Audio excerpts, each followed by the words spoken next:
घर में एसी एक ही कमरे में था, तो डिसाइड ये हुआ कि चंदर और सुधा एक ही कमरे में सोया करेंगे। बेड पे चंदर और नीचे गद्दा बिछा के सुधा। एक ही कमरे में ये चंदर और सुधा का पहला दिन था। चंदर अच्छा खासा घबराया हुआ था। ये बात सुधा तुरंत समझ गई, इसलिए बोली, डरना मत, कुछ करूंगी नहीं। तुम भी मत डरना, कुछ करूंगा नहीं। हाय, काश की बोल दिया होता कि कुछ करोगे। वैसे क्या करना है तुम्हें? किसी दिन रात को सोते हुए मेरी नीयत खराब हो सकती है क्या?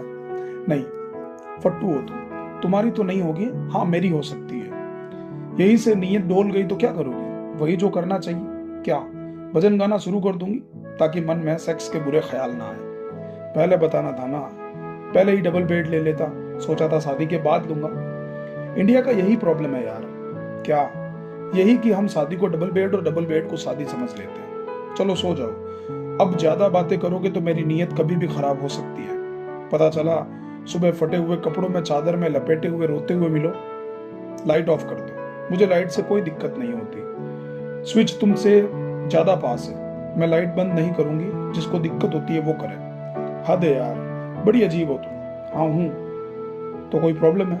नहीं, कोई प्रॉब्लम नहीं है, सो जाओ। चंदर ने उठकर लाइट बंद की और सुधा के पैर के पास बैठ गया। चंदर सुधा के पैर की सबसे छोटी उंगली को सहलाने लगा। सुधा चुपचाप उंगली सहलवाने लगी। चंदर की उंगलियों से सुधा के तलवे पर गुनगुनाना शुरू कर दिया। कमरे में बाहर से बहुत थोड़ा सा उजाला आ रहा था। इतना उजाला जो केवल बत्ती बंद होने के 5 मिनट बाद दिखना शुरू होता है। बाहर के उजाले ने कमरे में घुसकर चंदर को परछाई बना दिया। चंदर की परछाई ने सुधा को छूकर उजाला कर दिया। पूरा पैर दबा दो यार। सुधा ने ये बोलते हुए अपना पैर पूरा बाहर आगे कर दिया। चंदर की परछाई ने बिना कुछ पूछे, बिना कुछ बोले सुधा के पैरों को दबाना शुरू कर दिया। यार, बाद में असिस्टेंट रखूंगी जो सोने से पहले मेरा पैर दबाएगी। चंदर ने कोई जवाब नहीं दिया। बस अब थोड़ी सी पीठ सहला दो। चंदर ने सुधा को पलटा और पीठ सहलाने लगा। ब्रा स्ट्रैप खोल दो। चंदर के लिए ब्रा स्ट्रैप खोलना कोई नई बात नहीं थी, लेकिन वो हर बार थोड़ा सा अटक जाता था। उसने कोशिश की, स्ट्रैप खुला नहीं, तो उसने दोनों हाथों से कोशिश की। अब भी स्ट्रैप नहीं खुला। सुधा ने अपने एक हाथ से स्ट्रैप खोल दिया और अपने हाथ स्ट्रैप वाली जगह पर रख के बताया कि यहाँ सहला दो। दिन भर पहने पहने निशान पड़ जाता है। चंदर ने निशान को महसूस किया और उसको अपनी सहलाहट से भरने की कोशिश करने लगा। कमरे के उजाले ने सुधा और चंदर की परछाइयों को मिलाकर एक कर दिया। चंदर और सुधा दोनों ने एक दूसरे के समंदर को अपने होठों से छुआ, ऐसे छुआ जिससे एक दूसरे का कोई भी कोना सूखा ना रहे। सुधा ने चंदर की महक से सांस ली। चंदर ने कमरे के अंधेरे को अपनी आंखों में भर लिया। कपड़ों ने अपने आप को खुद ही आजाद कर लिया और कमरे के कोने में जाकर पसर गए। गद्दे पर जैसे चंदर और सुधा एक दूसरे में घुले जा रहे थे। गद्दे के पास रखे दोनों के कपड़े एक दूसरे में उलझे जा रहे थे। कपड़ों में थोड़ी सी रेत, थोड़ी सी शाम, थोड़ा उजाला और थोड़ा सा समंदर था।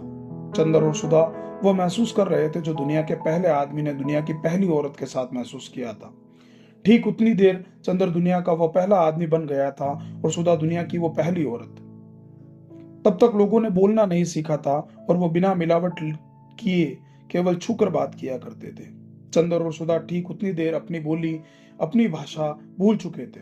ये जगने और सोने के बीच की वो दुनिया थी जिसमें समझ नहीं आता कि जाना कहाँ है। दोनों नींद में थे, दोनों जगे हुए थे, दोनों बोल रहे थे, दोनों चुप थे।